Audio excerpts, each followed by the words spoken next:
ጤና ይስጥልን ክቡራን ተመልካቾቻችን፣ ሲሳይ አጌና ከሉዓላዊ ሚዲያ ረቡዕ ጥር 20 2018 ዓመተ ምህረት። ስለዚህ አምባገነንነትን እያዋለዱ ያሉት እየተወለደም ከሆነ ተረግዞም ከሆነ በማዋለድ ሂደት ላይ ያሉት ተኩሰው የማይጠሉት ዘምተው የማያሸንፉት ዝም ብለው በየስርቻው የሚንደፋደፉት ሰዎች ናቸው። ቡድኖች፣ ግለሰቦች ናምን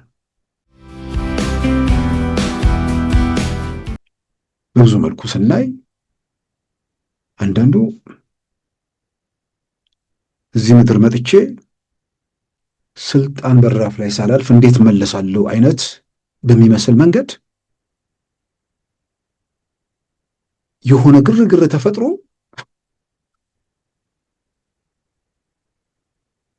ሁከት በኢትዮጵያ ነግሶ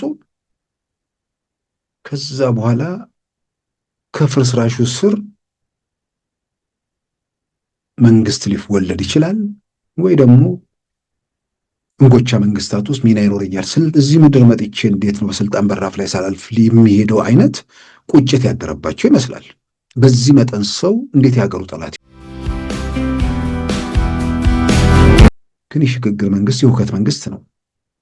የሽግግር መንግስት የረጋን መንግስት የሚያናውጥ መንግስት ነው። ሀገር ፈርሶ ወይ ደግሞ የሆነ ስርዓት ለውጥ ሲደረግ ነው ነውጡን ሁከቱን ሁሉ ተቆጣጥሮ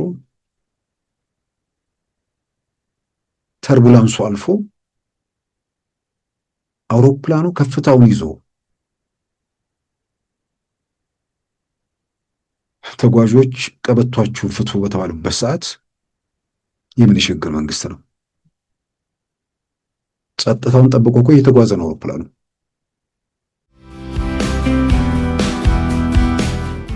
በዛሬ ፕሮግራማችን በእነዚህና በሌሎች ወቅታዊ ጉዳዮች ላይ ትኩረት አድርገናል። አሁን ወደ ዕለቱ ዜናም እናመራለን። የሱዳን የእርስ በርስ ጦርነት ወደ ተባባሰና ቀጠናውን ይበልጥ ወደ አደጋ ሊያስገባ ይችላል ሲሉ ካሜራን አድርሰን አሳሰቡም። የሱዳን የእርስ በርስ ግጭት የኢትዮጵያና የኤርትራን ውጥረት ወደ ግጭት ሊያመራ እንደሚችልም አስጠንቅቀዋል። በኤርትራና በሱዳን እንዲሁም በህወሓት መካከል በተፈጠረ ትብብር ከወር በፊት ሱዳን ውስጥ ህወሓትና የኤርትራ መንግስት ስብሰባ መቀመጣቸውንም ገልጸዋል። በአሜሪካዊ ስለላ ተቋም ሲአይኤ እንዲሁም በአሜሪካዊ የውጭ ጉዳይ ሚኒስቴር በተለያዩ ኃላፊነት ቦታ ላይ ያገለገሉትና በአሁኑ ወቅት የሲኤስአይኤስ ተመራማሪ የሆኑት ካሜሮን ሃድሰን ትላንት በፎሬን ፖሊሲ መጽሔት ላይ ባሰፈሩት ጽሑፍ የቀይ ባህር ባለንጣዎች በሱዳን ግጭት ተስበው አካባቢውን የግጭት ማዕከል ሊያደርጉት እንደሚችሉ አስጠንቅቀዋል። ይህም ሁኔታ በአሜሪካ የቀይ ባህር ፖሊሲ ላይ አደጋ ስለሚደቅን የአሜሪካው ምክትል የውጭ ጉዳይ ሚኒስትር ወደ ቀጠናው የተጓዙት በዚህም ምክንያት ጭምር እንደሆነም ዘርዝረዋል። 1000 ቀናት የተሻገረው የሱዳን የእርስ በርስ ጦርነት ወደ አዲስና ወደ ተባባሰ የፍጅት ምዕራፍ ሊያመራ እንደሚችል የገለጹት ካሜሮን ሃድሰን በሳውዲ አረቢያና በዩናይትድ አረብ ኤምሬት መካከል ያለው ፉክክር ግብፅና ኤርትራን በቀጥታ ወደ ግጭቱ ሊስባቸው እንደሚችል፣ በተለይም ኤርትራ በቀጥታም የግጭቱ ተሳታፊ የምትሆንበት ሁኔታ እንደሚፈጠር አብራርተዋል። ኢትዮጵያ የሱዳን ፈጥኖ ደራሽ ኃይልን አርኤስኤፍን ስትደግፍ፣ ኤርትራ ደግሞ የሱዳን ሰራዊትን በመደገፍ በተለያየ ጎራ መቆማቸውም ተመልክቷል። በሱዳን የእርስ በርስ ጦርነት ሳቢያ የአካባቢው ሀገራትም በሁለት ጎራ ተለይተው መቆማቸው በአሜሪካ የቀይ ባህር ፖሊሲ ላይ አደጋ የሚጋብዝ በዚህም በጸረ ሽብር ትግሉ በባህር ደህንነትና ኢራንን ለመቆጣጠር በተያዙት እቅዶች ላይ ተጽዕኖ የሚያደርግ በመሆኑ የሱዳን የእርስ በርስ ጦርነት እንዲያበቃ የአሜሪካው ምክትል የውጭ ጉዳይ ሚኒስትር ክሪስቶፈር ላንዶ ወደ አካባቢው ከተጓዙበት ዓላማ አንዱ ይህ መሆኑንም ገልጸዋል። ይህ እንዲሳካ ግን ፕሬዚዳንት ትራምፕ በዩናይትድ አረብ ኤምሬት ላይ ተጽዕኖ በማድረግ ቀይ መስመር ሊያሰምሩ ይገባል ብለዋል። የሱዳን መንግስት የኢትዮጵያን መንግስት የሱዳን ፈጥኖ ደራሽ ኃይልን ይደግፋል በሚል ባለፈው ታህሳስ ወር መወንጀሉን በጽሁፋቸው ያስታወሱት ካሜሩን ሃድሰን በዚህም ኢትዮጵያ የሱዳን ፈጥኖ ደራሽ ኃይልን በግዛቷ በማስተናገድ በማስታጠቅና የደህንነት መረጃዎችን በማቀበል ድጋፍ እያደረገች ትገኛለች ሲል ከሷል። ኢትዮጵያ ወደ ሱዳን ጦርነት መሳቧ ኤርትራና ግብፅን ሊስብና ግጭቱን ወደ ቀይ ባህር አካባቢ ሊጨምር ሊያስፋፋውና የኤርትራው መሪ ይህንን ሰበብ በማድረግ በቀጥታ ከኢትዮጵያ ጋር ወደ ግጭት ሊገቡ ይችላሉ ሲሉም አስጠንቅቀዋል። ኤርትራ ከሱዳን ጋር በፈጠረችው የጸጥታ ትብብር የሱዳን አውሮፕላኖችን ከፈጥኖ ደራሽ ኃይሉ ጥቃት ለመከላከል በሀገሯ ከለላ ከመስጠት ባሻገር የኤርትራ ሰራዊትን በምስራቅ ሱዳን በማሰማራት በቀጥታ በውጊያው ልትሳተፍ እንደምትችልም በመዘርዘር የግጭቱ አድማስ የሚሰፋበትን ሁኔታ ተንትነዋል። ኢትዮጵያ ለሱዳን ፈጥኖ ደራሽ ኃይል የምታደርገውን ድጋፍ ለመበቀል የሱዳን መንግስት በኤርትራ ከሚደገፉ የኢትዮጵያ መንግስት አማጽያን ጋር ትብብሩን እያደሰ መገኘቱንም ገልጸዋል። ከ3 ዓመታት በፊት በፕሪቶሪያ የሰላም ስምምነት በተቋጨው ጦርነት ወቅት ሱዳን ለህወሓት የጦር መሳሪያና ሎጂስቲክ ድጋፍ ስታደርግ እንደነበርም ገልጸዋል። የኤርትራው ፕሬዝዳንት አቶ ኢሳያስ አፈወርቄ የኢትዮጵያ መንግስት ከህወሓት ጋር የሰላም ስምምነት መፈራረሙን እንደ መከዳት በመቁጠር ከኢትዮጵያ ጋር ውዝግብ ውስጥ መግባታቸውን፣ አሁን ደግሞ ራሳቸው ከህወሓትና ከፋኖ ጋር ትብብር መፍጠራቸውን ካሜሩን አድሰን ገልጸዋል። በቅርቡም ከወር በፊት እንደ አውሮፓውያን አቆጣጠር በ2005 መጨረሻ የህወሓትና የኤርትራ ባለስልጣናት ሱዳን ውስጥ ስብሰባ ማድረጋቸውንም አመልክተዋል። የግብፅ መንግስት በበኩሉ የሱዳን ፈጥኖ ደራሽ ኃይልን መስፋፋት በስጋት ይመለከተዋል ያሉት ካሜሩን አድሰን ከህዳሴ ግድብ ጋር በተያያዘም ከኤርትራና ጅቡቲ ጋር የባህር ኃይል ስምምነት በማድረግ ኢትዮጵያ ላይ ጫና ለማድረግ የሚደረገውን ጥረት አመልክተዋል።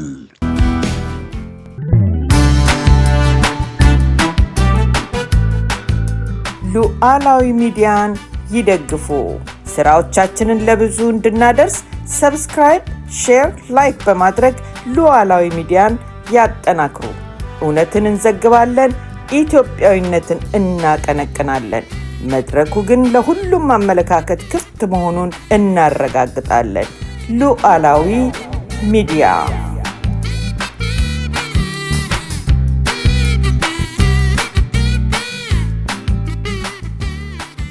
ክቡራን ተመልካቾቻችን የአሜሪካው ምክትል የውጭ ጉዳይ ሚኒስትር እንዲሁም የአሜሪካ የአፍሪካ እዝ አዛዥ በትናንትናው ዕለት ቢሾፍቱ ተገኝተው በኢትዮጵያ አየር ኃይል ክብረ በዓል የማጠቃለያ ፕሮግራም ላይ ተገኝቷል። በአሜሪካና ኢትዮጵያ ግንኙነት ዙሪያ ላይም በመድረኩ ላይ ንግግር አድርገዋል።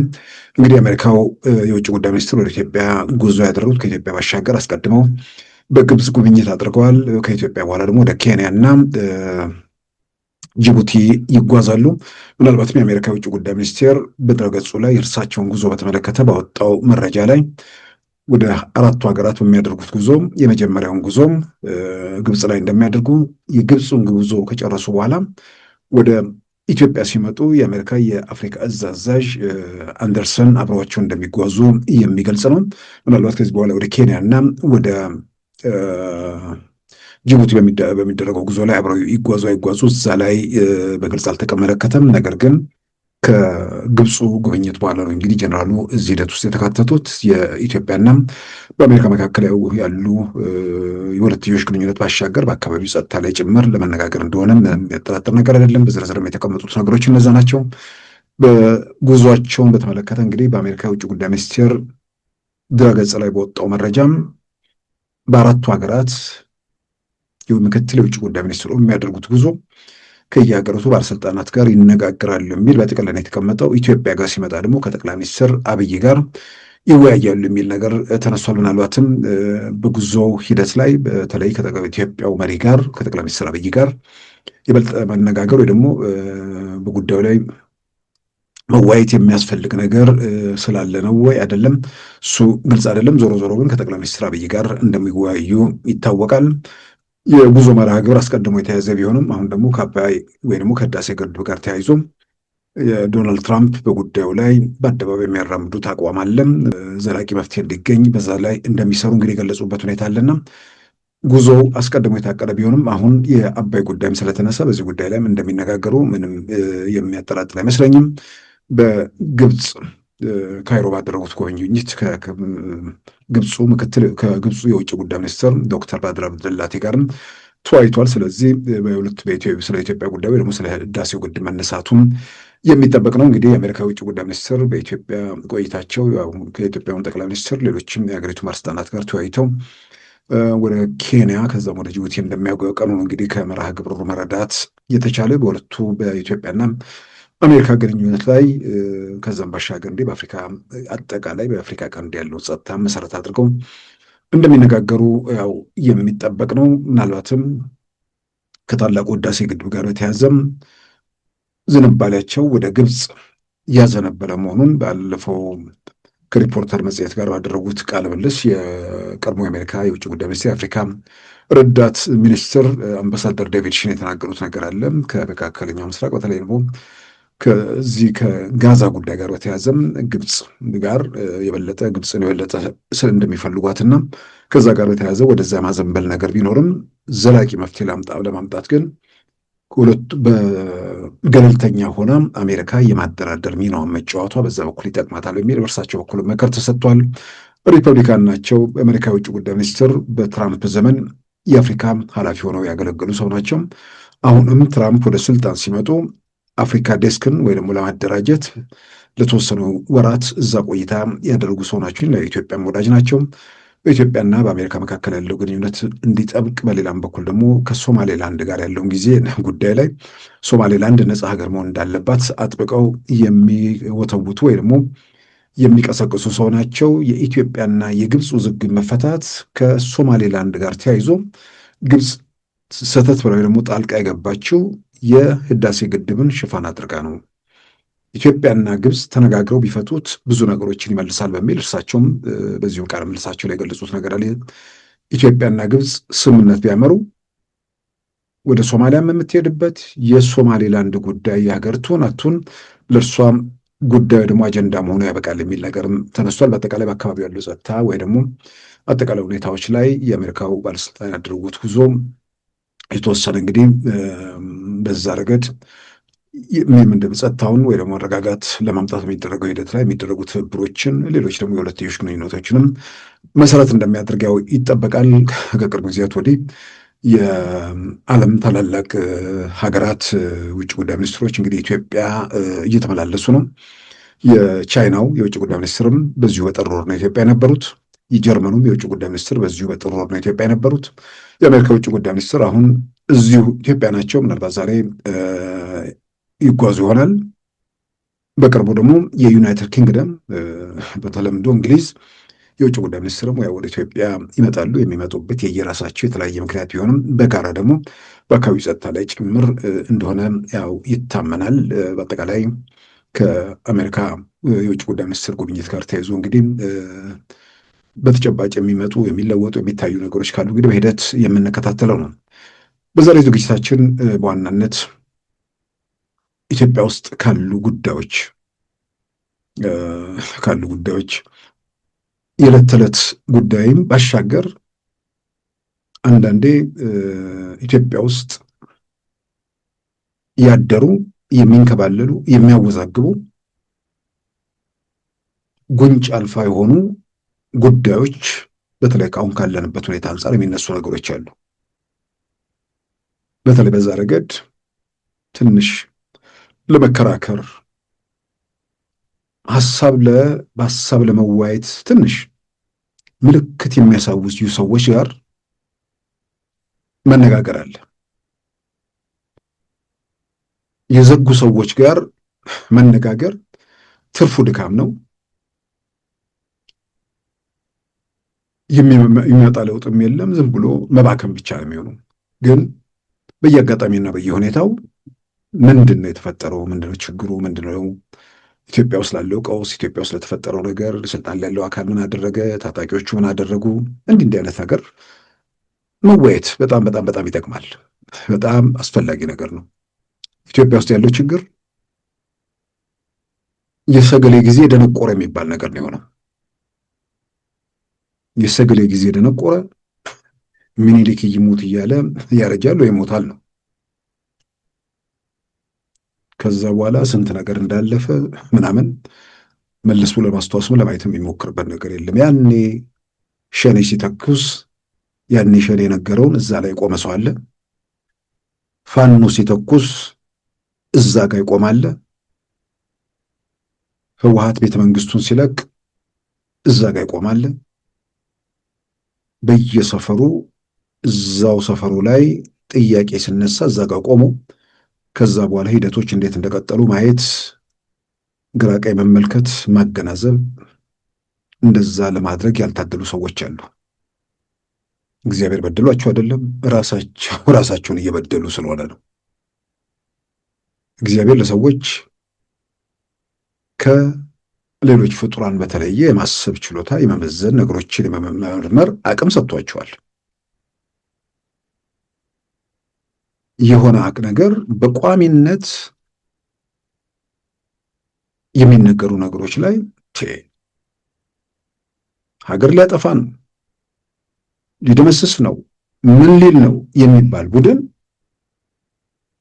ያንን እንቋቋማለን፣ ያንን እንከላከላለን፣ ያንን እንታደጋለን ብለው የወጡት እንኳን ሊያድኑ ራሳቸው አድራሻቸው በጠፋበት ሰዓት ያለ ያጠፋ ነው የተባለው ቡድን ሲያለማ ሲያዩ የሚታዩ የሚዳሰሱ ነገሮችን እየከወነ ሲመለከቱ፣ ስለዚህ ምንድን ነው በእርግጥ እየተፈጠረ ያለው? ምንድን ነው እየሆነ ያለው? አይንን ገልጦ ማየት ነው፣ መመልከት ነው። ከዚህ ቀደም ያነሳሁት ነገር አለ። ለውይይት ብዙ ጊዜ ይጠቅማል። ሰዎች በግለሰቦች በምናምን ላይ አይደለም እምነት ማሳደር ያለባቸው፣ እውነትን ነው መሰረት ማድረግ ያለባቸው። ከጊዜ ቀደም እንዳነሳሁት አምናለሁ። አንድ ሰው የሆነ ቦታ ቡና እየጠጣን ሲያወራኝ ነው። አላውቀውም። ለመጀመሪያ ጊዜ መጥቶ አገኝቶኝ ነው። ያው በሚዲያ በምናምን ስለሚያገኝ ላውራህ አለኝ። አወራኝ። እኔ ግራ ቀኝ ለማየት እሞክራለሁ። ያንተንም እሰማለሁ፣ የሌሎችንም እሰማለሁ። ስለዚህ የሆኑ ነገሮችን ለመገንዘብ የተወሰነ ነገር እድል ሰጥቶኛል። ጓደኞቼን እስቲ ሲሳይንም ስሙት ስላቸው መከራከሪያቸው፣ መሟገሻቸው ያ ሁሉ ሰው ተሳስቶ ሲሳይ እንዴት ትክክል ይሆናል ይሉኛል ይላል አለኝ። የቁጥር ጉዳይ አይደለም። እውነት በቁጥር አይለካም። እውነት በእውነትነቱ ነው የሚለካው የሚመነዘረው። ከምንም በላይ እውነት ነው ሐሰት ነው የሚለውን ሰዎች የሰሙትን ማገናዘብ፣ ከተጨባጩ ከጋዱ እውነታ ጋር ማስማማት ነው። ኢትዮጵያዊ መንግስት አለ የሚለውን በአደባባይ ቀነቅናለሁ። ኢትዮጵያዊ የሚባለውን መንግስት ለመጣል ደግሞ የሚተኩስ ውስጥ አንድም ኢትዮጵያዊ ቡድን የለም። ይሄ መንግስት ኢትዮጵያዊው መንግስት የሆነ ተደነቃቅፎ ወይ ደግሞ ትን ብሎት ወይ ደግሞ በሆነ ተአምር ቢተን ብሔርተኛው ሀገር ነው የሚያጠፋው። በዘር ተደራጅቶ ሀገር የሚያቆም ሀገር የሚያጸና የለም። በዘር ተደራጅቶ መንደሩ ላይ የሚርመጠመጥ ነው። ከቲፒኤልኤፍ በላይ ማሳያ የለም። በስልጣን ላይ በነበሩበት ወቅት አምቀውት ቆዩ። ስልጣን ሲያጡ መንደርተኞች ሰፈራቸው ላይ የሚርመጠመጡ ለሰው ደንታ የሌላቸው ቀማኞች፣ ገዳዮች መሆናቸውን ነፃ አወጣለሁ የሚሉት የትግራይ ህዝብ ጭምር ማየት የቻለበት ሁኔታ አለ። ለእኛ ትምህርት እኮ አለን። ዘረኛ መጥቶ ሀገር ነው የሚያፈርሰው። ዘረኛ መጥቶ ዘረኛ ነው የሚቀፈቅፈው። የኢትዮጵያ ሽግግር የጠቅላይ ሚኒስትር አብይ መንግስት ከደርግ ወደ ጠቅላይ ሚኒስትር አብይ መንግስት ብንመጣ ኖሮ አልጋ ባልጋ ነበር የኢትዮጵያ ሁኔታ። አልተዘራማ፣ ጥላቻ አልተዘራማ። አምባገነን ነው መንግስት የነበረው። ኢትዮጵያዊ መንግስት ነው ጥያቄ ውስጥ የማይገባ። ለስልጣኑ ሲል ብዙ ጉዳት ብዙ አደጋ በሀገር ላይ ያደረሰ፣ ህወሓት እንዲመጣም እድል የፈጠረ ሀገር ኢትዮጵያን ላደጋ ያጋለጠም መንግስት ነው ጥያቄ ውስጥ አይገባም። ኢትዮጵያ የባህር በር እንድታጣም ያደረገ መንግስት ነው የደርግ መንግስት። ግን ኢትዮጵያዊ መንግስት ነው። አያያዙን ስላልቻለበት ስልጣንን ብቻ መሰረት አድርገው መውጫ ነገር በተገቢው መፈለግ ባለመቻላቸው ብዙ ነገር ኢትዮጵያን ያሳጣ። ግን ኢትዮጵያዊ መንግስት ነው። ኢትዮጵያውያን በዘር ሳይቧደኑ፣ በዘር ሳይጠማመዱ፣ በዘር ሳይጣሉ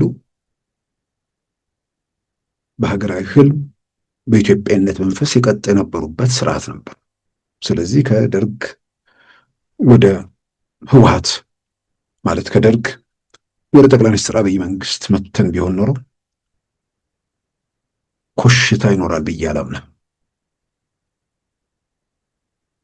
ማንም መንገደኛ ሰዎችን በሰልፍ ጥላቻ ሊግት አይችልም ነበር። ሰው መጀመሪያ ወርዶ በተለይ ወጣቱ ሰፈሩ ነው ያለው። ሰፈር ውስጥ እዛው ሲርመጠመጥ የሰፈር ሰዎች መንደርተኞች ደግሞ አገኙትና ጥላቻ ዘሮበት ሀገሩም ታወከ። ስለዚህ እኛ ኢትዮጵያን የዘር ፖለቲካ አደጋውን 30 ምናምን ዓመታት በተጨባጭ 27 ዓመታት እንክርዳዱ በደንብ በቅሎ ተጨማሪ ዓመታትን ዋጋ አስከፍሎናል። በዘር የተደራጁ ሰዎች፣ በዘር የሚተኩሱ ሰዎች ሀገር ያፈርሳሉ እንጂ ሀገር አያቆሙ። ሀገር ሊያጠፉ የተነሱ ናቸው። ስለዚህ ሰዎች ማን ምን ተናገረ፣ ስንት ሰዎች ናቸው፣ እከሌ ምን ያህል ታዋቂ ነው አይነት አይደለም። እግዚአብሔር የሰጠህን አእምሮ ተጠቀምበት። ምንድን ነው እየተገለጸ ያለው? የሚተኩሱት ሰዎች ለምን ነው የሚተኩሱት? ምን ስለተፈጠረ ነው የሚተኩሱት? ሸኔ ለምን ነው የሚተኩሰው? ፋኖ ለምን ነው የሚተኩሰው? ቲፒኤልኤፍ ለምንድን ነው የሚያቀራራው? የትግራይ፣ የአማራ፣ የኦሮሞ ወይ የሌላውን ኢትዮጵያዊ መብትና ነጻነት የገደበ የነበረውን መብት የወሰደ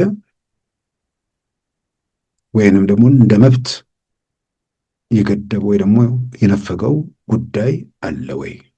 የመጀመሪያ የሰው ልጅ ለመቃወምም ለመደገፍም እከሌ ምን ተናገረ ሳይሆን መሬት ላይ ያለው እውነታ ምንድን ነው የሚለውን መመዘን ነው። ስለዚህ በቁጥር ብዛት እውነት አይለካም። እውነት የገሃድ ዓለም ውጤት ነው። ታሪክ አይደለም የምናወራው፣ በተጨባጭ ያለ መሬት ላይ ያለ እውነታ ነው። ስለዚህ በተጨባጭ ባለ መሬት ላይ ባለ እውነታ ኢትዮጵያ ውስጥ አሁን በእርግጥ እየተውት መጥተዋል። ለምንድን ነው የምትቃወሙ ሲባል የማያቋርጥ ጦርነት ሀገሪቱ ውስጥ። ታዲያ የማያቋርጥ ጦርነት ሀገሪቱ ውስጥ ቀደም እንዳልኩት የተዘራ ዘር አለ። ጥላቻ ተዘርቷል። ተኮትኩቶ እንክብካቤ ሲደረግለት የነበረ ጥላቻ ጊዜውን ጠበቀና የመንግስት ጉልበት ሲዝል አንዴ ፋፋና ሀገሩን አጥለቀለቀው። ያንን አደብ ለማስገዛት የኢትዮጵያ የጸጥታ ኃይሎች ዋጋ እየከፈሉ ትርጉም ያለ መስዋዕትነት እየከፈሉ መስመር እያስያዙት ያ የሁከት የግርግር የትርምስ ምዕራፍን ትርጉም ባለው ደረጃ እየተሻገርን መጥተናል። ስለዚህ በዚህ ሂደት ውስጥ ቀውሱን ሸኔ እንዳልኩት ቤተ መንግስት ልግባ ብሎ ነው የተኮሰው። በአውሮፕላን የመጣው ነፃ ያወጣው ቀበሌ የለም። የኦሮሞ ወጣቶች ሌሎች ከውስጥ በተደረገ ትርጉም ያለው ትግል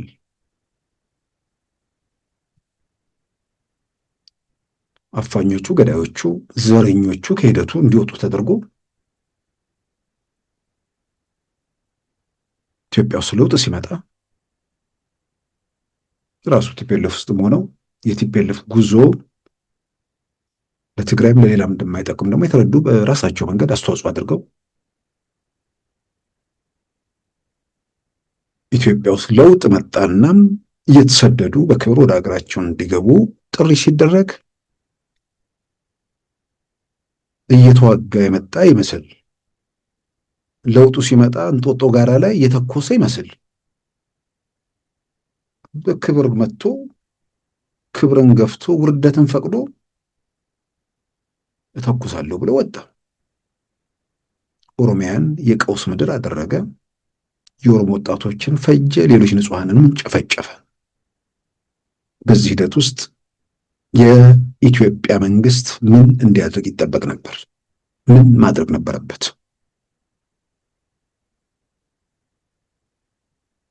ቲፒኤልኤፍ የጥፋት የወንጀል አንዳንዴ ሰዎች እንዴት ነው ቁጭት የማይሰማቸው? 7 ዓመት ኢትዮጵያ ውስጥ የነደደው እሳት፣ 27 ዓመት የነበረው ዘረኝነት የዛ ስርዓት እኮ ውጤት ነው። እዚህ መቃውስ፣ እዚህ መከራ ውስጥ በትግራይ 600 ሺህ በሌላው አካባቢ ያ ሁሉ እልቂት የተዘራው ዘር ነው እኮ። ይህንን ዘር የዘራ ቡድን አንዳንዴ ያዙኝ ልቀቁኝ ሲል ያናድዳል ከሚበላው በላይ ያቃጥላል። ወህኒ በር ሊቆለፍባቸው የሚገባ ሰዎች በክብር ተለቀው እንደገና መንጎማለላቸው እጅግ በጣም የሚገርም ነው። ስለዚህ ፋኖ በሉት፣ ሸኔ በሉት፣ ህወሓት በሉት፣ ሌላው ምን የኢትዮጵያ መንግስት ምን ስለወሰደ፣ ምን ስላደረገ፣ ምን ስለከለከለ ነው የሚታገሉት? ሁላችንም መርከቡ ላይ ነው ያለነው። መርከቡ እየተሸነቆረ በኋላ እንዳይሰምጥ እውነተኛ ጥያቄ፣ እውነተኛ በደል የትኛውም መንደርና ሰፈር፣ የትኛውም ክልልና ሁኔታ ውስጥ የተፈጠረ ችግር ካለ በጋራ መርከቡ ሊያሰምጠን ስለሚችል ሁሉንም ኢትዮጵያ የትኛውም ጫፍ ያለውን ይመለከተዋል። ስለዚህ ተገቢ የሆነ ጥያቄ የትኛው ነው? ብዙ ጊዜ ጠየቀ። ጥያቄ የሚባል ተረት ነው፣ ድርሰት ነው። የስልጣን አምሮት ምናምን ጋር የተቃኙ ህዝቡን ወደ ሰፈሩ፣ ወደ መንደሩ፣ ወደ ቀየው አንዳንዴ በእምነት አንዳንዴ በምን የሚደረጉ ነገሮች ናቸው። ስለዚህ ሰው በተለይ አንዳንዱ ወደ እምነት ተቋማት የሚሄዱ እግዚአብሔር ይመልሰው ይላል። እግዚአብሔር ይመልሰዋል፣ እየመለሰውም ነው። ግን እግዚአብሔር የሚመልሰው ጥፋትን፣ ክፋትን ነው። ጭንቅላታችሁ ውስጥ የሰራችሁት የተዋህዳችሁ ክፋትና ጥፋት ከሆኑ የምትጠብቁት ያ ክፋትና ጥፋት እግዚአብሔር ምላሽ እንዲሰጠው ከሆነ ሊመልሰው አይችልም። ስብራት ይመጣል።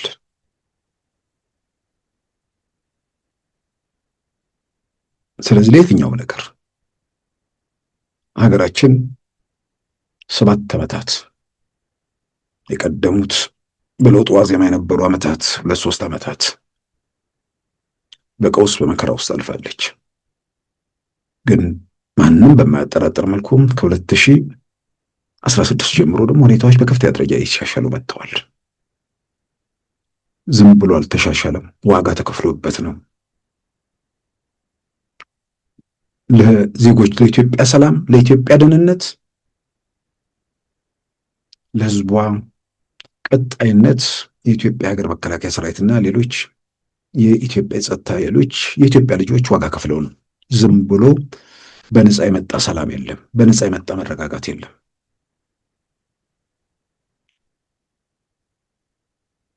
አሁንም በዚህ ሂደት ውስጥ ያሉ ሰዎች ወደ ሰላም መንገድ የመጡት የሰላም መንገድ የመረጡት እነሱም ማበረታታት፣ መደገፍ፣ እዛው ምኞታቸው በሆነ ትከሻ ምናምን ይሳካል ብለው የሚያስቡትም ያው ደጋግሜ እንደምለው ነበሩ እየተባሉ በታሪክ ውስጥ የሚታወሱበት ጊዜ በጣም በጣም በጣም ቅርብ ነው ብዬ አምናለሁ። ሰው እንዴት እውነታን አያነብም?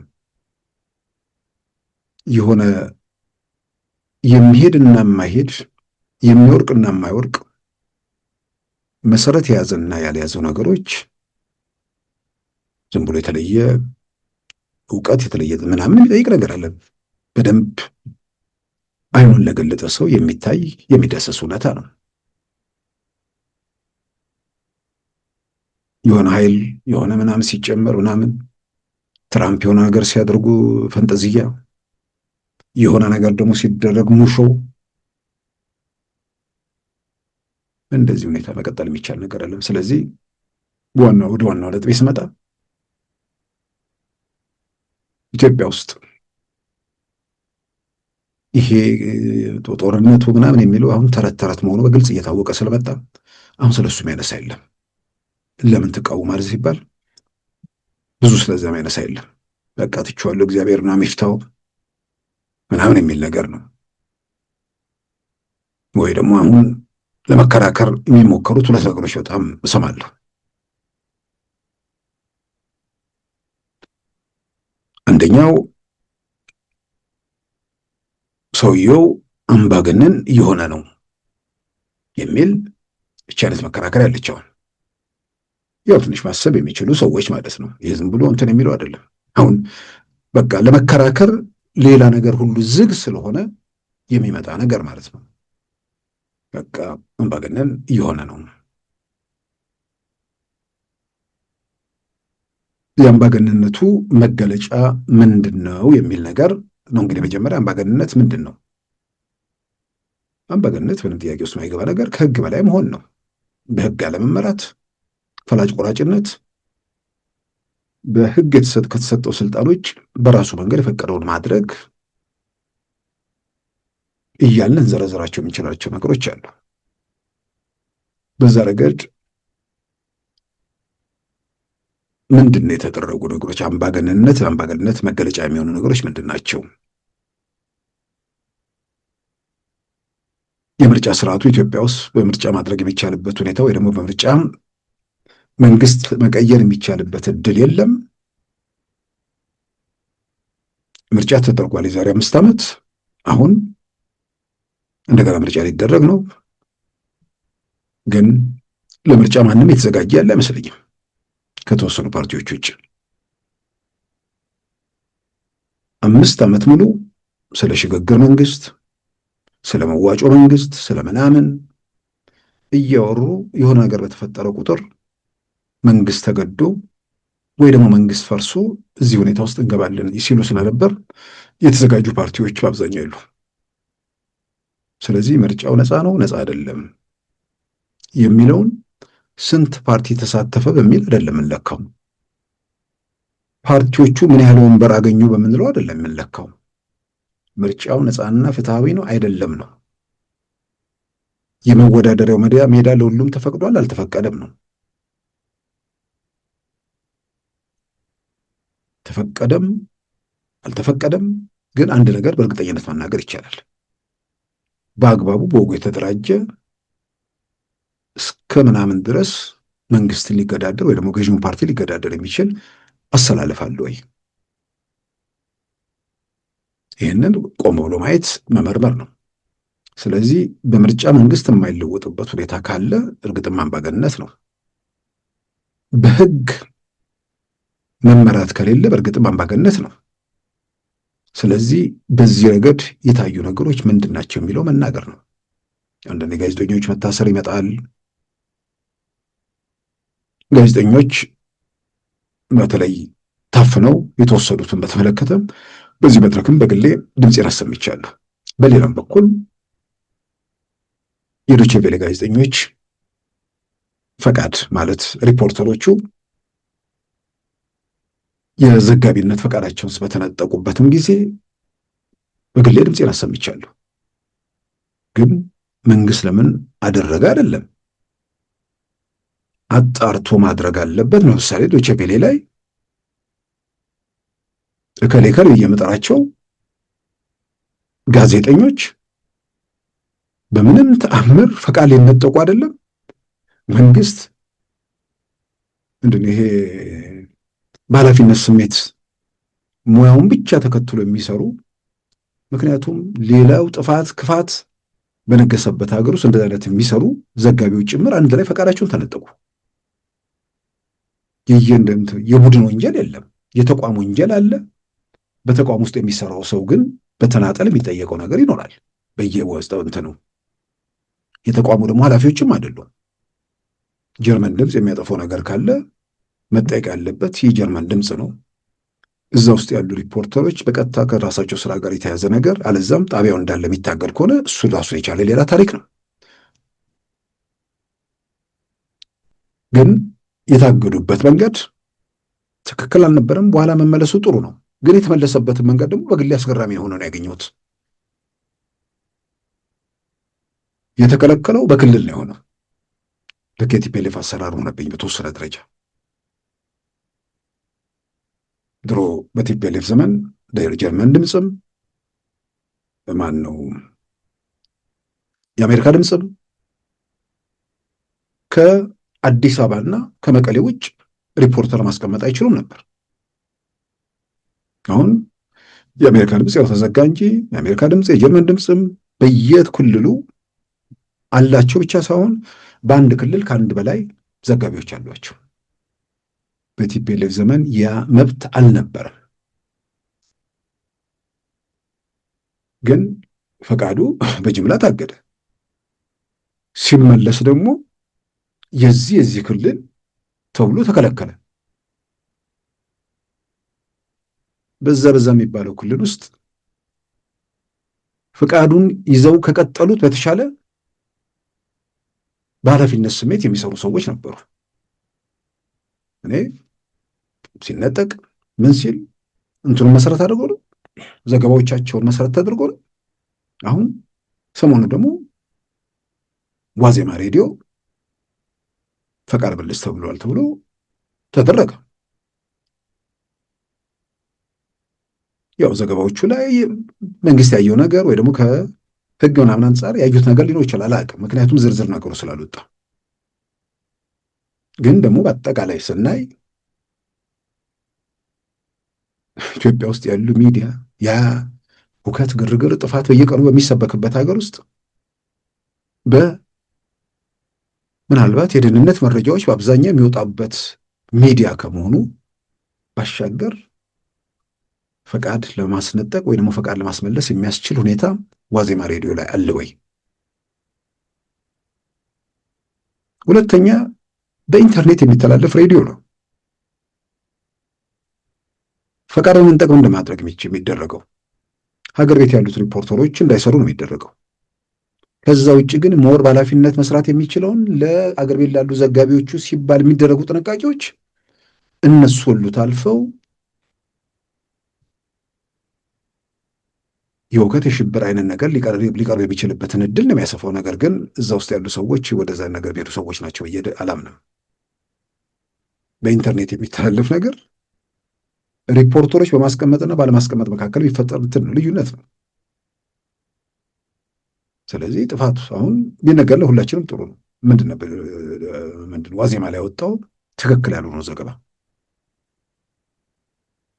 እርግጥ የተለየ እንትኖች አሉ። በተለይ ኦሮሚያ አካባቢ ወይ እንደዚህ ሸኔ ምናምን እርምጃዎች ሲወስዱ ከማንም ቀድሞ ዲቴል የሆነ ነገር የሚወጣበት ነው። ምናልባት የውጭ መንግስታት የጸጥታ መረጃዎች ይሆናሉ ብዬ ብዙ ጊዜ አምናለሁ። ያ ነገር ትክክል ነው፣ ትክክል አይደለም፣ ያን ነገር ባላንስ ለማድረግ ተደርጓል አልተደረገም፣ እንዲህ ያን ነገር ሊነሱ ይችላሉ።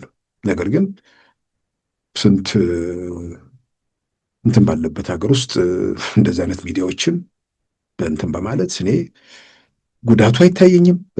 በእንትን ምንድን ነው በነፃነት በመንቀሳቀሳቸው የሚመጣው ጉዳት አይታየም። በሌላ በኩል ደግሞ በመከልከል ሚዲያዎቹ ላይ ማሳደር የሚቻለው ጫና የለም። ሪፖርተር በማስቀመጥ ባለማስቀመጥ መካከል ነው ቢሆነው። ስለዚህ እኔ ቁጭ ብለው ይህን ነገር በትክክል እየገመገሙ የሚያደርጉት ነው ወይ አላውቅም። ግን ምናልባት እድሉ ካለ የሚመለከታቸውን አካላት በማነጋገር ዝርዝር ነገር ለማግኘት እሞክራለሁ። እንዲህ አይነት በእንትን አጋጣሚዎች በስራ አጋጣሚዎች በየተቋማት የሚሰሩ ስራዎች ይኖራሉ። 2 ወይ 3 ሚዲያዎች፣ ጋዜጠኞች ታሰሩ ወይ ደግሞ ፈቃድ ተከለከሉ ወይ ደግሞ ፈቃድ እንዲመልሱ ተደረገ የሚለው ኢትዮጵያ ውስጥ የሚዲያ ነፃነት የለም እንድል አያደርገኝም። የግል ሬዲዮና ቴሌቪዥን ከመዝናኛ ውጭ በማይታወቅባት ሀገር ውስጥ በመቶዎች የሚቆጠሩ ቴሌቪዥኖች፣ በርካታ ሬዲዮ ጣቢያዎች፣ እጅግ በርካቶች በሺዎች ምናልባት የሚቆጠሩ ዩቲዩቦች። ያኔ ዩቲዩብ ነበረ። ዩቲዩብ ግን ኢትዮጵያ ውስጥ ቅንጦት ነበር። በዩቲዩብ ማየት የሚታሰብ ነገር አልነበረም። ዝግ ነበር። ኢትዮጵያ ተቆልፋ ነበር። ስለዚህ ብዙ ነፃነቶች፣ ብዙ መብቶች የተለቀቁባት ሀገር ነች። ይህን ጥያቄ ውስጥ ማስገባት ብቻ አይመስለኝም። የሚታዩ ህገወጥ ደግሞ ድርጊቶች አሉ። እነዛ መታረም መስተካከል አለባቸው። አጠቃላይ ይዞቱን ግን ሊለውጡት አይችሉም። እና እዚህ ጋር የሚታዩ ነገሮች ጉዞ ወደ አምባገነንነት መሆኑን ያሳያል። ስንት ሺህ ሚዲያዎች ምናምን ባሉበት ሁኔታ ውስጥ ያሳያል። ያሳይም ክርክሩ ለጊዜው ይቆይ። ኢትዮጵያ አሁን ባለችበት ሁኔታ ብዙ ነገሮችን እየተሻገርን መሆኑ በማያጠራጥር መልኩ የሚታይ የሚዳሰስ ቢሆንም በየትኛውም መንገድ የሚጮሁት ጅራፍ የሚያጮሁትም ይሁን ክላሽ የሚያወዛውዙት ዘረኞች ብቻ ናቸው። በመንደር የተደራጁ ሰዎች ናቸው። መንግስት ከሌለው ሀገር፣ ስርዓት አልበኝነት ከሚነክስባት ኢትዮጵያ አምባገነን መንግስት መኖሩ ሀገር ያስቀጥላል። ኢትዮጵያ አሁን ባለችበት ሁኔታ ዘረኞች ኢትዮጵያ ላይ ከሚፈነጩባት፣ መንደርተኞች ሀገር ሁከት ውስጥ ከሚከቱ አምባገነን መንግስት ኖሮ ኢትዮጵያ ህልውናዋ መጠበቁ ጥያቄ ውስጥ መግባት ያለበት ነገር አይደለም። ይልቁንም አምባገነንነትን የሚወልዱት ነገሮችን በማድረግ ተባባሪ እየሆኑ ያሉ ሰዎች ስለ አምባገነንነት ያወራሉ። ተኩሰው ላይመቱ፣ ዘምተው ላያሸንፉ፣ የሚወድቅ በሌለበት የሚጥልም በማይታይበት ዝም ብለው እየተንደፋደፉ መንግስት ከጸጥታ ከምናምን ጋር ብሎ መብቶችን በተወሰነ ደረጃ እንዲገድብ እድል እየሰጡ ነው። እንዲህ አይነት ሁኔታዎች ለመንግስታት በተወሰነ ደረጃ ምቹ ሁኔታውን ይፈጥራሉ። በተወሰነ ነገር ለጸጥታ ነው ይባላል፣ ከሀገር ሰላም አንጻር ይባላል። እንዲህ አይነት ነገሮች እየተባሉ አንዳንድ መብቶችን ለመገደብና ተጽዕኖ ለማድረግ እድል ነው የሚፈጥሩት። ስለዚህ አምባገንነትን እያዋለዱ ያሉት እየተወለደም ከሆነ ተረግዞም ከሆነ በማዋለድ ሂደት ላይ ያሉት ተኩሰው የማይጠሉት ዘምተው የማያሸንፉት ዝም ብለው በየስርቻው የሚንደፋደፉት ሰዎች ናቸው።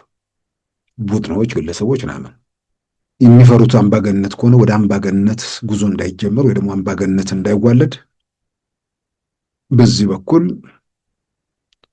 በየስርቻው የሚርመጠመጡትን ሰዎች ወደ ቤታችሁ ተመለሱ ብለዋቸው ኢትዮጵያ ውስጥ ዲሞክራሲያዊ ሂደቱ ስር እንዲሰድ ትርጉም ያለው የፖለቲካ ሜዳ ላይ ሌሎችም ትርጉም ያላቸው ተጫዋቾች ይሄ 5 ዓመት እየጠበቁ ምርጫ ቦርድ ለሚለቀው ገንዘብ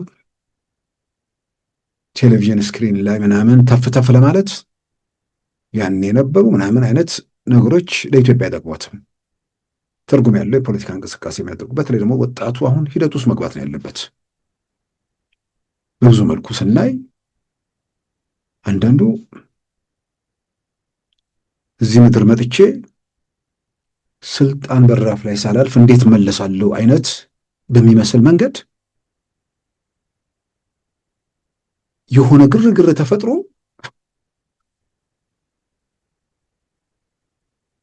ሁከት በኢትዮጵያ ነግሶ ከዛ በኋላ ከፍርስራሹ ስር መንግስት ሊወለድ ይችላል ወይ ደግሞ እንጎቻ መንግስታት ውስጥ ሚና ይኖረኛል ስል እዚህ ምድር መጥቼ እንዴት ነው በስልጣን በራፍ ላይ ሳላልፍ የሚሄደው አይነት ቁጭት ያደረባቸው ይመስላል። በዚህ መጠን ሰው እንዴት የሀገሩ ጠላት ይሆናል? የሀገሩ ደህንነት፣ የሀገሩ ሰላም እንዴት እንቅልፍ ይነሳዋል? ስለ ሽግግር መንግስት በዚህ ሰዓት የሚያወራ ሰው ጤነኛ ነው? ማን ከማን ጋር ነው የሽግግር መንግስት የሚሰሩት? ሽግግር መንግስቱ አሜሪካ ነው ወይስ አውስትራሊያ ወይስ ዩኬ ውስጥ ነው? ወይንስ የሽግግር መንግስት ለማለት የተፈለገው የስደት መንግስት ለማለት ነው?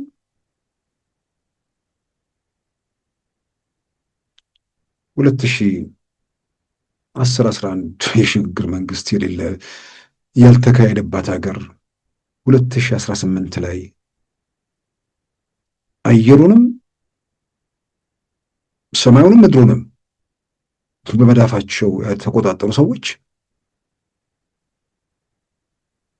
ወደ ቋጠኝነት ተለውጠው የመጣ ሁሉ የሚፈርጥባቸው ሰዎች ለምን ብለው ለጽድቅ ነው የሽግግር መንግስት ውስጥ የሚገቡት? የሽግግር መንግስትስ እውነትም የጽድቅ መንግስት መንገድ ቢሆን የኢትዮጵያ መንግስት እንዲገባ በግሌም ፈልግ ነበር። ግን የሽግግር መንግስት የሁከት መንግስት ነው። የሽግግር መንግስት የረጋን መንግስት የሚያናውጥ መንግስት ነው። ሀገር ፈርሶ ወይ ደግሞ የሆነ ስርዓት ለውጥ ሲደረግ ነው ነውጡን ሁከቱን ሁሉ ተቆጣጥሮ ተርቡላንሱ አልፎ አውሮፕላኑ ከፍታውን ይዞ ተጓዦች ቀበቷችሁን ፍቱ በተባሉበት ሰዓት የምን የሽግግር መንግስት ነው? ጸጥታውን ጠብቆ እኮ እየተጓዘ ነው አውሮፕላኑ። ከፍታው ላይ ሲደርስ ጫማው ላይ 35,000 34,000 እዛ ጋር ከደረሰ በኋላ ቀበቶ ከፈቱ በኋላም ተርቡላንስ የለም ማለት አይደለም። ግን በአብዛኛው ፓይለቶቹ ሴፍ ሆነው እንደልባችሁ ተንቀሳቀሱ የሚሉበት ሰዓት ነው። በዛ መሃል አልፎ አልፎ ተርቡላንሶች ይኖራሉ። ግን ጉዞውን ወይ ደግሞ የሚገታ ነገር አይደለም። ሳይሰማ የሚታለፍ ነገር ነው እና በዚህ ሁኔታ ውስጥ ስለ ሽግግር ስለምናምን ስለ ግርግር ማውራት ራስን ያስገምታል። አንዳንዱ የሚጽፈውንም እያየው ስለ እነሱ አፍራለሁ። ሰው ለካ ሲናደድ በየቀኑ የሚያዩት ነገር ከምኞታቸው በተቃራኒ ሲሆን፣ ሀገሩ ሲረጋጋ ሰላም ሲጸና ይሄዳል ያሉት መንግስት ስር እየሰደደ ሲሄድ አንዳንዶች ስሜት ውስጥ ይገባሉ፣ አቅላቸውን ይስታሉ፣ አላስፈላጊ ነገር ውስጥ ይገባሉ። አንዳንዴ ትልልቅ ተብሎ አንዳንዴም ስለ መሪነት ምናምን ሲታሰብላቸው ሰዎች በዚህ ደረጃ ዝቅ ብለው ሲታዩ ያሳፍራል። በአጠቃላይ ግን አምባገነንነት እንዳይመጣ የአምባገነንነት ማዋለጃ መንገዶችን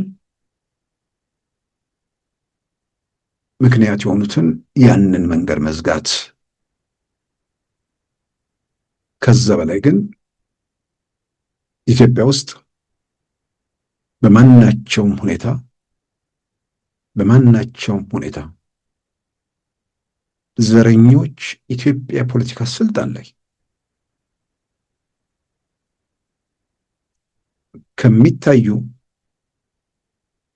ታዩ ማለት ሀገር መፍረስ ስለሆነ ወደ እንጎቻ መንግስታት መሸንሸን ስለሆነ አምባገነንነት ሀገር ያጸናል፣ ሀገር ያስቀጥላል። መጀመሪያ የመቀመጫዬን ነው። መጀመሪያ ኢትዮጵያ መኖር አለባት። ከዛ በኋላ ነው ስለ ዲሞክራሲ ስለሌላው ማንሳት የምንችለው። ወደዛ አይነት ሁኔታ ውስጥ ብንገባ ነው ብለው። አሁን ግን ሌላ ምዕራፍ ውስጥ ነን።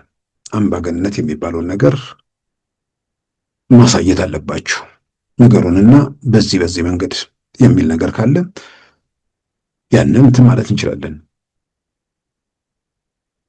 ከዛ ውጭ ግን በሰበብ በምናምን ሁሌ እንትን ማለቱ ቢጠቅም አይመስለኝም። ስለዚህ ኢትዮጵያ ውስጥ ሰላምን ለማረጋገጥ የሚደረጉ ስራዎችን ሁሉም ማገዝ መደገፍ ነው ያለበት። የገጠሩ ህዝብ ከጉስቁልና ከመከራ መውጣት አለበት። ልጆች ወደ ትምህርት ቤት መመለስ አለባቸው። ይሄንን ለማድረግ የራሳቸው ልጆች ከትምህርት ማዕድ እንዳይስተጓጎሉ የሚንቀሳቀሱ ወይ ደግሞ አንድ ቀን እንዳይቀሩ ዋጋ የሚከፍሉ ሰዎች፣ ድሃው ገጠር የሚኖረው ልጆቹ ለዓመታት ከትምህርት ማዕድ ሲርቁ የዚህ ደጋፊና ተባባሪ ሆኖ መስጊድ ይሄዳል፣ ቤተክርስቲያን ይሄዳል። ከምር ይህን የሚያደርጉ ሰዎች የሚሄዱበት ቦታ ላይ ከምር እግዚአብሔርን አምነው ነው የሚሄዱት ወይስ መደበሪያ ነው? ወይስ ዝም ብሎ ልማድ ስለሆነ ነው? ህሊና ያለው ሰው በራሱ ላይ እንዲሆን የማይፈቅደውን በራሱ ልጆች ላይ እንዲፈጸም የማይፈልገውን ነገር የሌላው ገጠር የሚኖረው ዜጋ ድሃ ልጅ ከትምህርት ማዕድ ለዓመታት ተስተጓጉሎ ያ ምዕራፍ እንዳይዘጋ ማድረግ ነውርም ወንጀልም እውነትም በእምነት የምትሄዱ ከሆነ ደግሞ ኃጢአትም ነው። በአጠቃላይ ኢትዮጵያ ውስጥ ባሉ ሁኔታዎች ላይ ተጨባጭ የሆኑ ምክንያታዊ የሆኑ ጥያቄዎች እነሱ በጋራ እናስተጋባቸው። የአምባገነንነት ስጋት አለ። እሱንም በተገቢው ያሳዩንና የአምባገነንነት ጉዞ እንዳይኖር ሁላችንም ድምጻችንን እናስተባብር። የተረቱ የድርሰቱ የምኞትና የቅዠቱ ዘመን ያብቃና ከገሃዱ ዓለም ጋር ራሳችንን እናስማማ። መድረሻው መገስገሻውም መውጫውም ከእውነታው ጋር ራስን ማስማማት ብቻ ነው። ከዚህ ውጭ ሌላ ምርጫ የለምና አይናችሁን ግለጡ፣ ህሊናችሁን አፍታቱ ነው መልእክቴ። ክቡራን ተመልካቾቻችን የዛሬ ረቡዕ ጥር 20 2018 ፕሮግራማችን በዚሁ ተጠናቋል። ጤና ይስጥልን።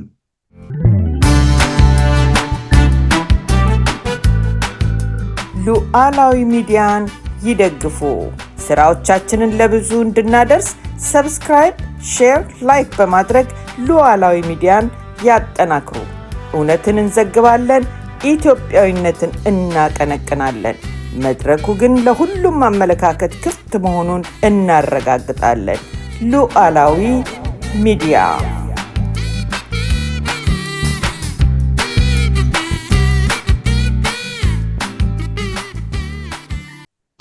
የዛሬ ረቡዕ ጥር 20 2018 ፕሮግራማችን በዚሁ ተጠናቋል። ጤና ይስጥልን።